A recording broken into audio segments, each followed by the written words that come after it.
I was crouched on the cold pavement, slipping my last $5 bill into a paper cup, when an elderly woman with shaking hands suddenly grabbed my wrist.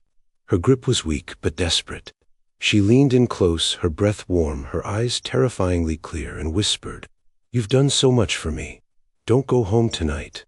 Stay at a hotel. Tomorrow, I'll show you something." That night I listened to her, and by the next day, my ex-wife and the man she cheated on me with were already finished. Tell us in comments where you're watching from. Hit like, subscribe, and get comfortable, because this isn't just a revenge story. Divorce doesn't just take your marriage, it takes your identity. One day I was a husband, a provider, a man with a future.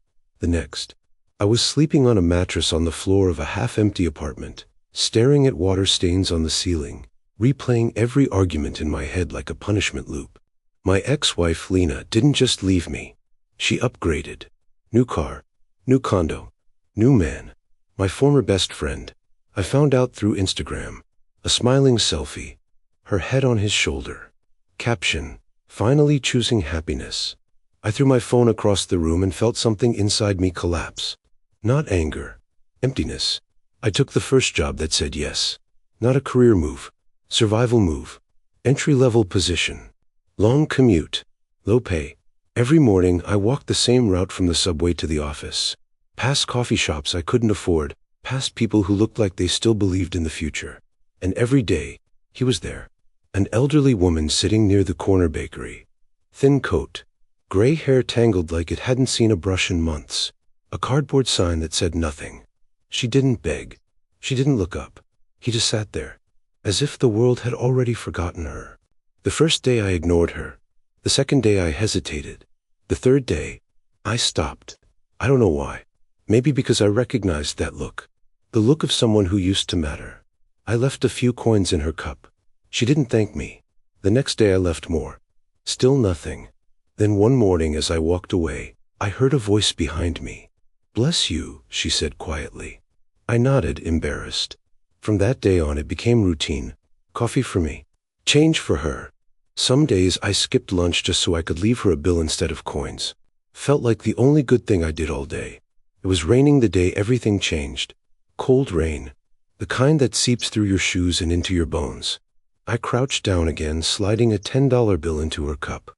That's when she grabbed my hand. Her skin was rough. Her grip, shockingly firm. I looked up, startled. Her eyes weren't cloudy. They were sharp, focused, almost calculating. "You've done so much for me," she said. "Now it's my turn." I laughed nervously. She leaned closer. "Don't go home tonight." My heart skipped. "Stay at a hotel. Tomorrow, I'll show you something." I pulled my hand back. "What?" I asked, but she was already looking away, like the conversation was over. That night, I stood outside my apartment building for a long time. Her words echoed in my head. "Don't go home." I felt ridiculous, paranoid, but something felt wrong. I checked into a cheap hotel instead. Bare walls, flickering light. I barely slept.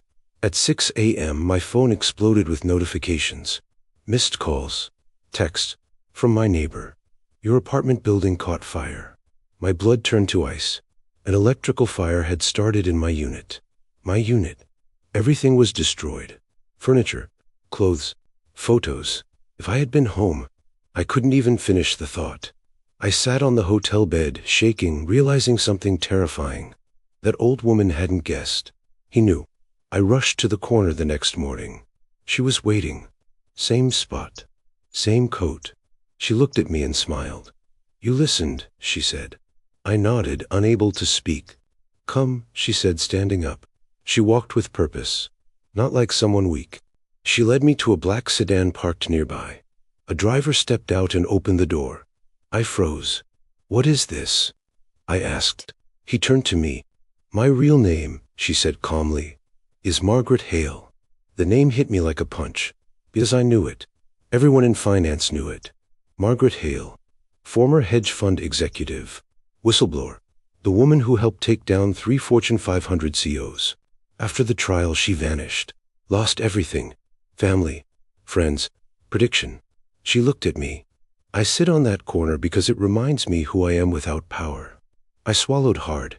And you? She asked. You reminded me who deserves it.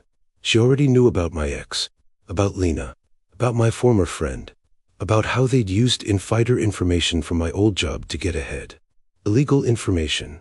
Stolen information. Margaret smiled. Would you like them to face consequences? She asked. I didn't hesitate. Yes. What followed was surgical. Emails traced. Accounts audited. Anonymous tips delivered to the right agencies. Within weeks, investigations started. Then arrest. My ex's new condo, their accounts, frozen. Their names, dragged through headlines. Lena called me, screaming, crying. Did you do this? I paused. No, I said calmly. Karma did. Months later, I stood in a new office. New job. Better title. Margaret sat across from me. You gave without expecting, she said. That's why I chose you. I thought of the corner, the rain, and smiled. Revenge doesn't always come from anger. Sometimes comes from kindness. Sometimes justice isn't loud. It's patient. Sometimes the smallest good deed becomes the sharpest weapon. This story gave you chills. Smash that like button. Subscribe for more real jaw-dropping revenge stories. And tell me in the comments, do you believe in karma, or do you think we create it ourselves? Sometimes the universe is watching, and it never forgets.